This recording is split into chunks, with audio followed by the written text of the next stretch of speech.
এই তোমরাও কাজ করো? হ্যাঁ, তোমরাও ইটে কাজ করো?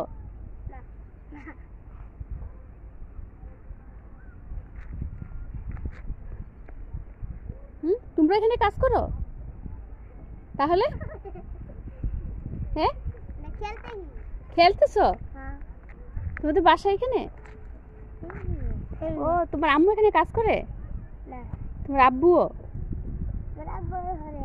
তোমার আব্বু এই ইটে কাজ করে? ওই দেখো একটা প্লেন। তোমার নাম কি? হুসাইন। আর তোমার? আব্দুল। হ্যাঁ, সুন্দর নাম তো। তোর হাসিটা তো অনেক সুন্দর, মাশাআল্লাহ। হ্যাঁ, তোমরা ইট দিয়ে খেলা করো সবসময় না?